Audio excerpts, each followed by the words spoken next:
Bawat hibla ng kasaysayan ay may tinatagong liwanag. Sa channel na to, malalaman mo ang tunay na kwento.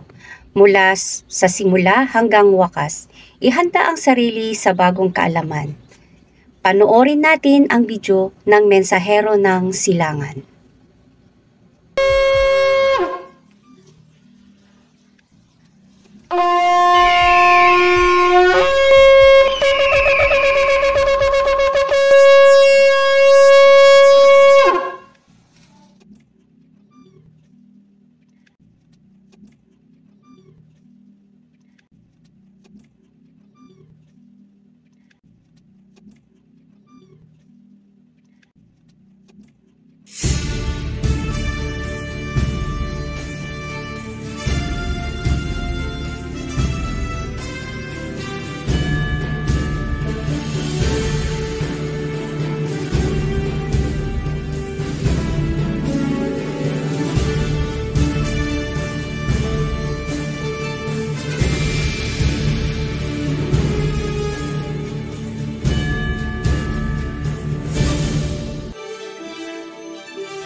Masayang balita mga Ophirians, sinisimulan natin ngayon ang bagong serye tungkol sa banal na pangalan. Naabot na po kasi natin ang hinihintay naming 50,000 subscribers na itinakda nating benchmark para simulan ang serye. Maraming nagre-request na talakayin natin ang Agenda 21. Yes, we are aware of that. Upcoming videos po natin ang tungkol sa locust ng Africa, coronavirus ng China at ang Agenda 21. Bahagya din nating papasadahan ang fourth beast sa vision ni Prophet Daniel para maunawaan ang mga nangyayari. Sa mga nagsasabi na pinarurusahan ng Elohim ang China at Africa, yan ay doktrina na pinaniniwalaan nyo. Ngunit salungat yan sa paliwanag na matatagpuan sa Biblia. Much has been fulfilled. Magugulat kayo kapag naunawaan nyo ang sinasabi ng Biblia. Abangan nyo po yan. Ipapakita namin sa inyo ang ugnayan ng mga pangyayari, ano ang nasa history at ano ang nasa prophecy ng Biblia.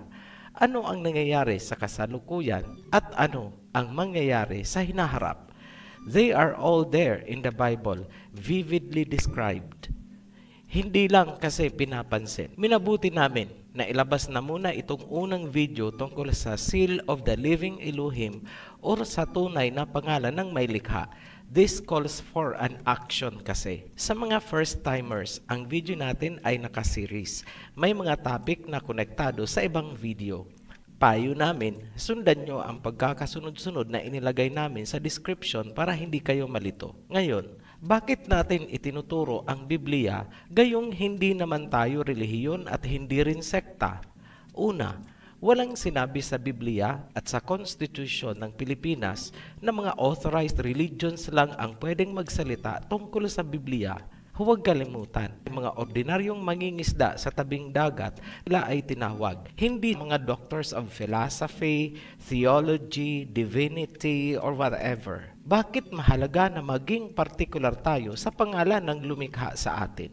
Matatagpuan ang sagot sa Acts chapter 4 verse 12. Salvation is found in no one else, for there is no other name under heaven given to mankind by which we must be saved. Malinaw, walang kaligtasan sa sino man dahil walang ibang pangalan na ibinigay sa sanlibutan. Yan ay isang requirement kasabay ng ibang commandments. Pangalawang talata na dapat nating pansinin. Exodus chapter 3 verse 15. Elohim said to Moses, "Say to the Israelites, YHWH, the L of your fathers, the L of Abraham, of Isaac, and of Jacob has sent me to you. This is my name forever, the name you shall call me from generation to generation." Gusto ng may likha na tatawagin siya sa pangalang gusto niya. Kung paano bibigkasin ang sinabi nating YHWH ay tatalakayin natin sa series of videos na ating ilalabas. Ngayon, ano ang sinasabi ng talata?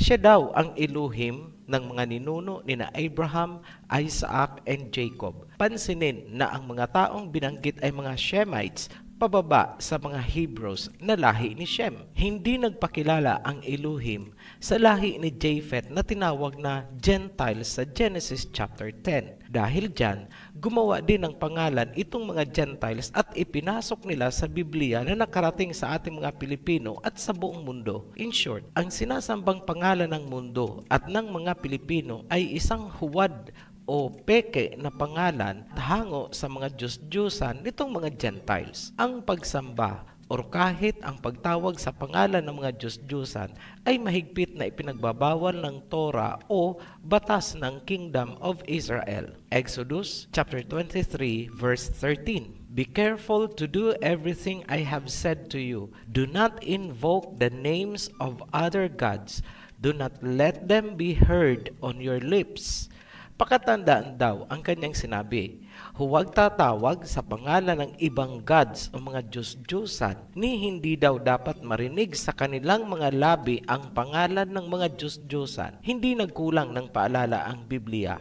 Nasa atin kung magmamatigas tayong mga Shemites at gusto nating sundin ang mga Gentiles papunta sa bottom of the pit. Hindi pwedeng gamitin ang translation bilang palusot dahil kahit anong gawin ng ex-chan world, sumisingaw pa rin ang katotohanang ang pangalang sinasamba nila ay galing sa mga Diyos-Diyosan ng mga Gentiles. Ngayon, bakit hindi binibigyan ng tamang analysis at importansya nitong mga relihiyon ang talatang binasa natin? Kasi, mafi-face out ang relihiyon nila. Yan ang totoo. Pero, ito tandaan nyo, nagsimula na ang awakening o pagkakagising sa katotohanan na hahantong sa isang mass exodus. Iiwanan ng mga tinawag ang worldly religions. Tandaan nyo po yan, mangyayari yan. Libo-libo ang mabibinyagan sa tunay na pangalan ng Ama at hindi sa pangalan ng mga relihiyon. They will be baptized into the name of the Almighty Father and not into a legion. Ang pagtatatak ng pangalan sa noo ay magkakatotoo. Ito ang pangako ng Ama kapag nangyari yon. Basahin natin. 2 Chronicles chapter 7 verse 14. If my people who are called by my name will humble themselves and pray and seek my face and turn from their wicked ways, then I will hear from heaven, and I will forgive their sins, and will heal their land. Kung ang mga taong tinatawag sa kanyang pangalan ay magpapakumbaba, tumalikod sa masamang gawain, pakikinggan daw ang kanilang mga panalangin at sila ay patatawarin, pagagalingin ang lupain.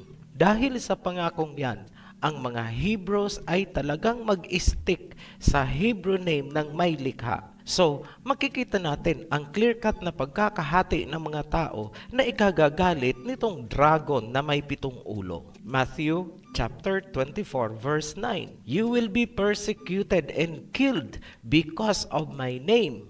Magkakatotoo ba ito? Yes, sinimula na nila yan sa pagbubura ng pangalan noon pa. Siyempre, pumalag ang mga Hebrew Israelites. Ano ang resulta? Persecution at digmaan. Nasa history po ba? Yes, it's there on history. Sino ang nag-persecute sa mga Hebrews noong panahon na isinalin ang Torah? Mga Greeks. Look at your Bible. Nandyan ba ang Hebrew na pangalan ng Messiah? Nandyan ba ang Hebrew na pangalan ng Ama? Wala. Malinaw, di ba? Looking back at history, ang persecution sa mga Hebrew Israelites ay sinimulan ng mga Egyptians, sinundan ng mga Babylonians, binanlawan ng mga Greeks, at sino ang nagbigay ng ultimatum? Romans. Sana huwag niyong makalimutan ang Siege of Jerusalem noong 70 AD.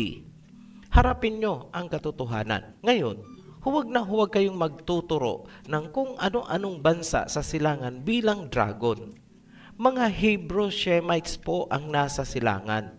Ang totoong dragon sa Revelation na may 7 ulo ay galing sa mga Gentiles doon sa kanluran.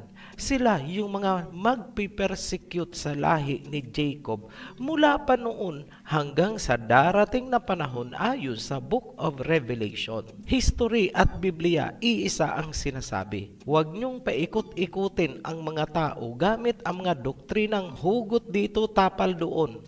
Huwag idaan sa rhetoric at dramatic na mga sermon. Put it straight. Simple lang ang Biblia. Ginagawa nyo lang komplikado upang lituhin ang mga Shemites. Alam namin, sa puntong ito, asar na asar ang mga kampon nitong mga Gentiles ni Japhet. Ipaglalaban nila ng pitpitan ang pangalang minana nila sa mga sumakop sa atin.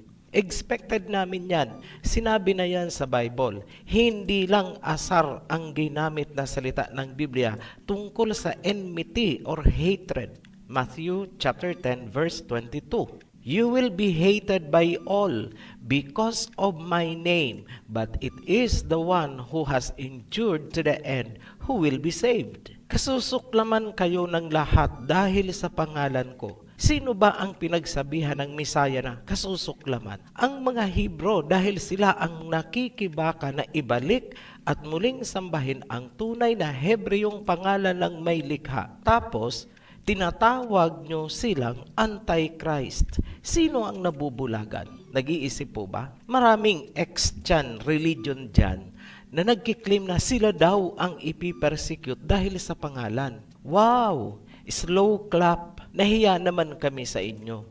Paano kayo ang ipipersecute dahil sa pangalan? Across history, ang religion nyo ang nagpipersecute sa mga Hebrews na sumasamba sa tunay na pangalan. Pakipaliwanag nga, ano ang tingin nyo sa Siege of Jerusalem noong 70 AD? Kagrupo ninyo ang mga nagpabagsak sa Israel ni Jacob. Iisa ang pangalan na sinasamba ninyo galing sa Greeks. Nakarating yan hanggang dito sa Pilipinas sa pamamagitan ng pananakop. Stop the drama. Reveal the truth. Sasabihin nyo, umalis na kami doon. Pero anong pangalan pa rin ang bitbit ninyo? Ganun pa rin, di ba? Pareho lang naman sa inalisan nyo. Di ba? So, paanong kayo ang mapipersecute? Pareho lang naman pala kayo. Alam nyo kung ano ang totoo? Ang anak ay uuwi sa nanay pagdating ng panahon. You will go back at makikiisa kayo sa harlot woman na nanganak sa inyo. Pareho lang ang pangalang sinasamba ninyo. Pareho lang ang tatak sa inyong mga noo. Mystery Babylon, bistado na kayo. Ang mga doktrina at filosofiya na nagbilanggo sa mga Pilipino ay galing sa mga hintil na siya ring sumakop sa Israel ni Jacob. Ibinilanggo tayo sa relihiyon at sekta na kanilang itinatag at patuloy na nanganganak ng iba't ibang sekta hanggang ngayon. Ang magpapalaya sa mga Pilipino or Ophirians ay ang Hebreyong pangalan ng may likha. Yan ang mag-unlock ng kandado. The truth will set us free. Ang pagtatakwil sa tunay na pangalan ng Elohim at ng Misaya ay nagmula sa mga Pariseyo, mga hintil na nagkukunwaring mga Hudyo. At ano ang tawag sa kanila ng Misaya? Basahin nyo, Matthew chapter 23 verse 23 at 33. Woe to you, teachers of the law and Pharisees, you hypocrites, you snakes, you brood of vipers. How will you escape being condemned to hell? Ano ang tawag sa kanila ng Misaya? Snakes, brood or generation of vipers, serpent, ahas. So kung isa ka sa mga nagagalit dito sa inilalahad namin, manalamin ka kaya? Sa mga nag-aakala na ang serpent na term ng Misaya ay symbolic lamang, panoorin nyo muna ang Creation series at Babylon series. Welcome to the deepest mystery of the Bible.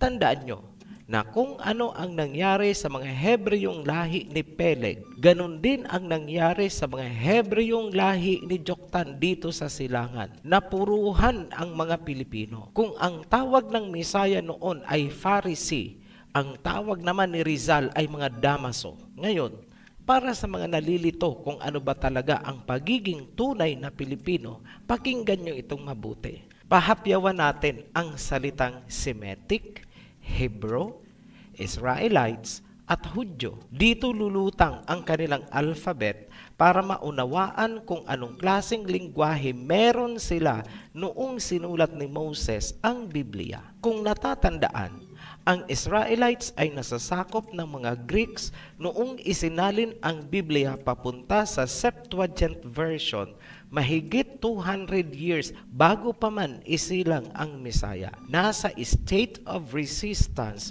o pakikibaka ang mga Israelites laban sa mga Greeks. Parang panahon ng mga katipunero kung ikukumpara natin sa kasaysayan ng Pilipinas. Nais ng mga Israelites na kumawala sa mga Greeks. Gusto ng mga Israelites na buhayin ang sariling bansa ayon sa Torah na isinulat ni Moses. Ang pinakapundasyon ng Torah bilang saligang batas o konstitusyon ng mga Israelites ay ang pangalan ng kanilang Elohim. Yun ang inalis ng mga Greeks na sumakop sa kanila. So, ano ang nakikita nyong factor sa pagtanggal ng pangalan ng Elohim noong isinalin ang Biblia? Pananakop. Kailangang mabura sa isipan ng mga Israelites at sa mga susunod na generations ang kanilang Elohim para hindi sila makapagtayo ng kanilang Kingdom of Israel. Malinaw? Ngayon, kailangan nating balikan ang lingwahe at alphabet na ginamit ni Moses noong isinulat niya ang Torah. Yan ang first 5 books ng Biblia. Genesis, Exodus, Leviticus, Numbers at Deuteronomy. Simulan natin kay Noah sa Table of Nations. Ang salitang Semitic, Semite at Shemite ay iisa lamang. Tinutukoy niyan ang lahi ni Shem na anak ni Noah. Ang galing kay Ham ay Hamites. Ang kay Japheth naman ay Japhetites. Yung lahi ni Japheth ang direktang tinawag na hintil sa Genesis chapter 10 verse 1 to 5. Sa verse 2, the sons of Japheth, Gomer and Magog, and Madai and Javan, and Tubal, and Meshech, and Tiras. By this were the isles of the Gentiles divided in their lands, everyone after his tongue, after their families, in their nations. Gamitin niyo po ang original King James Version kasi pinalitan ng ibang version ang salitang Gentile, ginawa nilang maritime peoples. Pansinin niyo rin na si Magog ay anak ni Japheth, Gentile. Mag-focus tayo sa lahi ni Shem. Ang mga Hebrew ay nagmula kay Arphaxad na anak ni Shem. Mula naman kay Arphaxad, si Sala o Shela, lalaki po yan. At mula kay Sala or Shela, isinilang si Heber o Eber. Ang buong lahi na nagmula kay Eber ang tinatawag ng mga Hebrews. Si Eber ay nagkaroon ng 2 anak, si Peleg at Joktan. Mula kay Peleg ang Israel na nasa kanluran. Mula naman kay Joktan ang mga Hebrew na nasa silangan o Orient. Ang mga bansa sa silangan kasama ang Pilipinas, ang Malay race ay galing din kay Joktan. Huwag po kayong magpapaniwala dyan sa mga turo na ang 12 tribes ng Israel ay nasa Pilipinas daw. Yan ay isang propaganda upang lituhin ang mga Hebrews kung sino ang Israel ni Jacob. Tumingin po kayo sa family tree ng Hebrew. Ang remnants ng Israel ay napadpad sa Africa noong pinabagsak ng Romans ang Jerusalem taong 70 AD. Tugma yan sa sinabi ng Biblia na matatagpuan daw ang kanyang remnants of Israel beyond the rivers of Cush. Nasa Africa yan. History at Biblia ay iisa ang sinasabi. Zephaniah chapter 3 verse 10. Ang Israelites ay nahahati sa 12 tribes. Isa doon ang tribe ni Levi kung saan nagmula si Moses. Ibig sabihin, si Moses ay isang Levite, hindi siya Hudyo. Ang templo at mga katuruan ukol sa pagsamba ay katungkulan ng mga Levites. Kaya, hindi nakakapagtaka kung bakit kay Moses binigay ang 10 Commandments at siya rin ang nagsulat ng Torah. Ang tribo naman ni Judah ang tinatawag na Hudyo Ibig sabihin, hindi lahat ng Israelites ay Hudyo. Hindi po relihiyon ang Hudyo, kundi lahi o tribo ni Juda. Walang mga convert na pinag-uusapan dyan dahil bloodline ang pinag-uusapan at hindi relihiyon. Huwag pong baluktutin, huwag pong gagawa ng doktrina na kung ano-ano. Balikan natin si Moses. Bilang Levite, ang Torah ay isinulat ni Moses upang ituro sa buong Israel bilang saligang batas na magtatayo ng Kingdom of Israel. Kung tutuusin, ang Torah ay para sa mga Israelites lamang dahil yan ang kanilang konstitusyon bilang chosen people ng Elohim. So, habang ang Biblia ay ginagamit ng Israelites para maitayo ang heavenly kingdom, ginagamit naman ng mga Gentiles ang Biblia upang magtayo ng mga relihiyon na magpapabagsak sa kingdom ng Israel. Ibig sabihin, ang pagsali sa mga relihiyon ng mga Gentile ay isang malaking kamangmangan. Ngayon, bakit kailangang aralin din ang Biblia kahit hindi ka Israelite? Ito ang sagot namin. Para malaman ang foreign policy, constitution, at mga batas ng Heavenly Kingdom of Israel kung nais mong makibahagi dito. Meaning, tayo ay magiging kaalyado ng Israel ni Jacob. Yan ang inilalarawan ng parable of the grafted olive tree. At bilang grafted wild olive tree, kailangan nating sumunod sa mga batas ng Kingdom of Israel na paghaharian ng Messiah bilang King of Kings sa kanyang pagbabalik. Unang requirement, sambahin ang tunay na pangalan ng Elohim at ng Messiah na sinasamba sa kingdom. Ngayon, kung ang sinasamba mo ay pangalang hango sa Diyos-Diyosa ng kanilang mga kalaban, ikaw ay isang persona non grata sa kingdom ng Messiah. Hindi ka makakapasok. Rejected ka. You are a threat to homeland security. Klarado? Ngayon, kailan ba unang ibinigay ng may likha ang kanyang pangalan at kanino? Tingnan natin, Genesis chapter 4, verse 26. Seth also had a son, and he named him Enosh. At that time, people began to call on the name of the Elohim. Maliwanag, panahon pa lang nina Adam and Eve at Seth, tumatawag na sila sa pangalan ng Elohim. Ibig sabihin, ibinigay na kina Adam and Eve. Alam nila. So, itong mga katuruan na unang ibinigay daw kay Moses ay mali. Wala pa si Moses, alam na ng mga tao ang pangalan ng lumikha. Yan ang napapala kapag nilalaktawan at binabaliwala ang Genesis na pundasyon ng buong Biblia. Pag-usapan natin ang Exodus chapter 3 kung saan sinabi ng Elohim ang I am that I am. Popular na popular po yan. Tanong, pangalan ba ang I am that I am? Aba, kahit grade 1 po sasabihin sa iyo na hindi yan pangalan. Huwag tayong magmaang-maangan. Sa simpleng salin, itong I am that I am ay ako nga siya o ako siya. Para maunawaan, kunwari isa kang bagong empleyado sa isang kumpanya. Hindi mo pa kilala ang may-ari. Hindi ka pa na-orient. First day mo mag-report. Noong pumasok sa opisina mo, pinuntahan ka sa kwarto nung may-ari, nagtanong ka dahil hindi mo siya kilala, sino po ba sila? Ang isinagot sa iyo ay, ako ang may-ari nito. Ibig bang sabihin, ang pangalan ng may-ari ay, ako ang may-ari nito? Yun ba ang pangalan niya? Hindi, di ba? Ganyan din ang kalagayan ng sagot ng Elohim kay Moses na, I am that I am. Ang kalituhan ay nag-ugat sa translation ng tanong ni Moses na, what is his name? Ang salitang Hebrew na isinali na name ay Shem. Ang ibig sabihin ay reputation at hindi literal na pangalan. Hindi ito dapat isinali ng name. Reference po natin dyan ay ang Brown Driver Briggs Hebrew Lexicon. Kung baga ang tanong ni Moses ay, ganito dapat.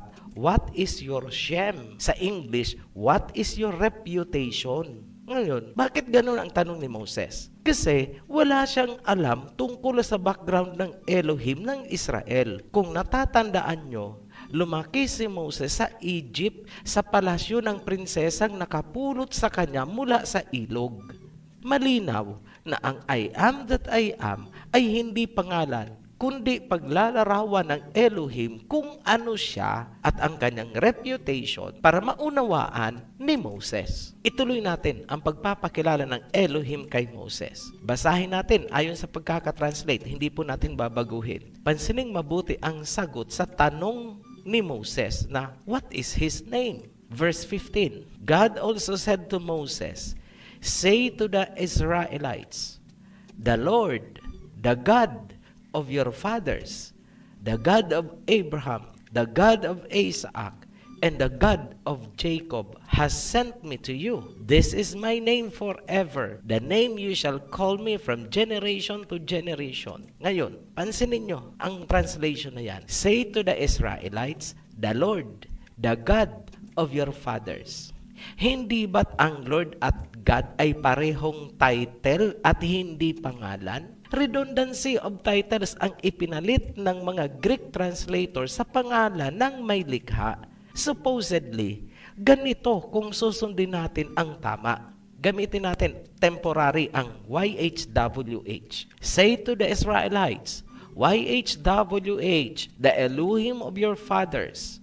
This is my name forever, the name you shall call me from generation to generation. Malinaw. Sabihin mo sa mga Israelites, YHWH ang Elohim ng inyong mga ninuno. Nagdagdag po ba tayo? Hindi. Inayos lang natin ang magulong translation. Ngayon, bakit nagkagulo ang translation? History na ang sasagot dyan. Ang pangalan ng Ama ay tinatawag ng mga scholars na tetragrammaton, meaning 4 letters. Yan ang YHWH nung na-transliterate na. Ang pinakamatandang artifact kung saan nakaukit ang tetragrammaton ay tinatayang mula sa 840 BCE, meaning ang tanda niya ay 840 years bago pa man isilang ang Misaya. Ang artifact na ito ay tinawag na Mesha Stele, minsan tinawag din Moabite Stone, na natagpuan sa modern-day Jordan noong 1868. Isa pang artifact ay ang Dead Sea Scroll na tinatayang 408 BCE to 318 CE, meaning mas matandang dihamak ang Mesha Stele. Ngayon, dalawang klase ang tetragrammaton na inyong makikita kung kayo ay magre-research. Isang original, pure form at isang corrupted form. In short, retokado. Ang original ay naukit sa Ancient Paleo-Hebrew. Samantalang, ang mga makabago ay tinatawag na Masoretic Modern Hebrew na gawa ng mga Masorets. Ang kalituhan sa tamang pronunciation ng pangalan ay nag-uugat sa mga sumusunod na dahilan. Number 1, ang original Paleo-Hebrew ay panahon pa ni Moses at lumipas pa muna ang mahigit 1,000 years bago nagkaroon ng Masoretic Modern Hebrew. Ang Aramaic Hebrew sa panahon ng Misaya ay maituturing na ring makabagong Hebrew kung ikukumpara sa Paleo-Hebrew ni Moses. Number 2, ang original tetragrammaton ay naukit sa Ancient Paleo-Hebrew na hindi mabibigkas gamit ang Masoretic Modern Hebrew. Number 3, sa paglipas ng panahon, nagkaroon na ng malaking pagbabago ang Hebrew language, writing system at ang vocalization. Ngayon, maraming scholars ang bumabatay sa Dead Sea Scroll, ngunit tandaan natin na ang Dead Sea Scroll ay nasulat 408 years BCE hanggang 318 years CE, meaning ang text nito ay makabago na at iba na ang vocalization. Sasabihin nyo, bakit kasi nagkaroon pa ng pagbabago mula sa Paleo-Hebrew naging Modern Hebrew? Ihalin tulad natin ang Paleo-Hebrew sa pinagdaanan ng baybayin writing system ng mga Pilipino. Noong wala pa ang mga Kastila, sumisibol na ang ating baybayin. Ngunit ipinasok ng mga Kastila ang kanilang alphabet, kaya natabunan at nawala ang baybayin. Ganyan ang nangyari sa Paleo-Hebrew.